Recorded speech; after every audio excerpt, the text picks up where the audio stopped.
बीरपुर गांव की एक घर में एक परिवार रहा करता था, जहां चंपा अपने पति को रोज डांटती थी। ए जी, जरा उठ जाइए। ऐसे ही आलसी जैसे पड़े रहेंगे तो हम क्या खाएंगे? हमारा बेटा कैसे पढ़ेगा? सोचा भी है आपने? आपको थोड़ी भी अकल है? अब उठ जाइए और बाहर जाकर कुछ काम ढूंढिए। अरे चंपा, इतना क्यों चिल्लाती हो? इतनी गर्मी में मैं कैसे काम करूँगा? कल सोचता हूँ इसके बारे में। आपको पता भी है इस गर्मी में मैं कैसे काम करती हूँ। अब जाइए और काम ढूंढिए। हाँ ठीक है, जाता हूँ। हीरा चल पड़ता है काम की तलाश में। अरे हीरा, कहाँ जा रहे हो? थोड़ा इधर तो आओ। हाँ, आ रहा हूँ। आजकल तो तुम दिखते ही नहीं हो।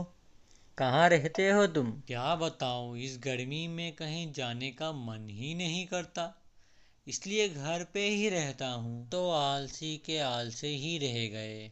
लेकिन इस बार वाकई में गर्मी बहुत है। अरे तुम लोग बैठो। मेरी लुगाई मुझे कुछ काम बोली थी, मैं वो करके आता हूँ। हाँ, मैं भी चलता हूँ। आज मेरी लुगाई ने बोल दिया है कि काम ढूंढ कर ही वापस आऊँ। चलो ठीक है, फिर मिलते हैं। हीरा चल पड़ता है काम की तलाश में। चलते चलते उसे एक दुकान दिखता है, जहाँ वो दुकानदार से नौकरी के बारे में पूछता है। भाई साहब, यहाँ मेरे लायक कुछ काम होगी? ये तो वही आलसी हीरा है जो कोई काम नहीं करता, बस पड़ा रहता है। अरे नहीं नहीं, तुम जैसे आलसियों के लिए यहाँ कोई काम नहीं। चलो आगे बढ़ो। हीरा निराश होकर वहां से चला जाता है और एक दूसरे दुकान में काम के लिए पूछता है। भाई साहब, यहाँ कोई मेरे लिए नौकरी होगी क्या? होगी भी तो तुम जैसे आलसी इंसान को मैं काम में हरगिज नहीं रखूंगा। चलो निकलो यहाँ से। थक हार के हीरा घर वापस आता है। हीरा बिना कुछ बोले सो जाता है। अगली सुबह होती है और हीरा काम की तलाश में फिर से निकल पड़ता है। इस बार वो फिर से एक दुकान में पूछता है, मगर यहाँ भी उसे निराशा के अलावा कुछ नहीं मिलता। अब तक वो हार चुका था।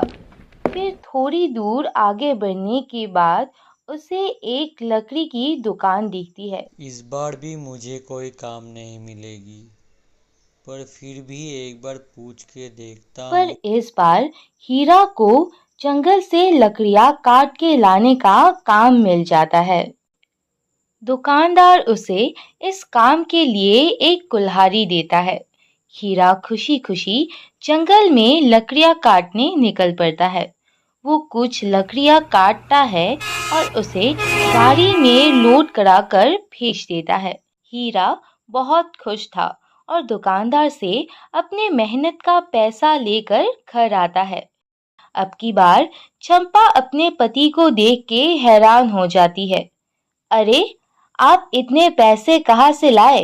कहीं आपने किसी से कर्जा तो नहीं लिया है? नहीं भाग्यवान, मुझे आज एक लकड़ी के दुकान में नौकरी मिली, जहाँ मैंने लकड़ियाँ काटा और ये उसी के पैसे हैं। अरे वाह, आपको काम मिल गया।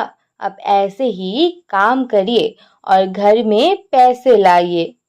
दोनों खुश हो जाते हैं और खाना खा के सो जाते हैं। अब अगले दिन हीरा तैयार होकर काम के लिए निकल पड़ता है। आज भी वो बहुत सारी लकड़ियों को काट के इकट्ठा करता है और उसे गाड़ी में लोड करके भेज देता है। शाम को हीरा पैसा लेकर घर आता है। ऐसे ही कई दिन बीत जाते हैं, लेकिन हीरा पैसा तो कमा रहा था, पर उन पैसों से उनकी हालत उतनी अच्छी नहीं हो रही थी। रात को हीरा बिस्तर में लेटा हुआ सोचने लगता है। लेकिन मुझे मुश्किल से बस थोड़े ही पैसे बचते हैं। इतने कम पैसों में घर कैसे चलेगा? मुझे कुछ तो करना ही पड़ेगा।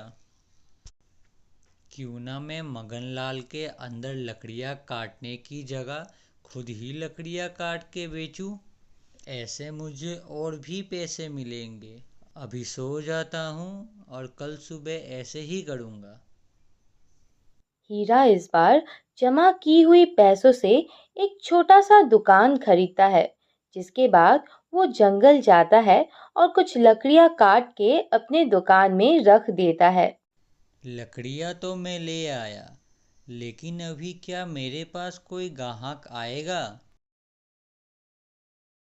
अरे हीरा, क्या तुमने लकड़ियों का दुकान शुरू किया है? हाँ भाई, ये मेरी ही दुकान है। आपको लकड़ियाँ चाहिए तो ज़रूर लीजिएगा। मुझे भी एक गाड़ी लकड़ियाँ चाहिए थी मगर। क्यों नहीं भाई, यहाँ आपको जितनी लकड़ियाँ चाहिए मिल जाएगा। ऐसा करता हूँ, मैं आज ही एक गाड़ी लकड़ी आपके घर भिजवा देता हूँ। शुक्रिया तुम्हारा। ऐसे ही हीरा का बिजनेस आगे बढ़ने लगता है और देखते ही देखते वो बहुत अमीर बन जाता है। उन्होंने एक नया घर भी ले लिया था। अब चंपा भी बहुत खुश थी और उनका बेटा स्कूल जाने लगा था। उनकी दुख भरे दिन बीत गए क्योंकि अब आलसी पति बन गया था सबसे अमीर। कहानी अगर अच्छी लगी हो तो एक लाइक और सब्सक्राइब जरूर करें।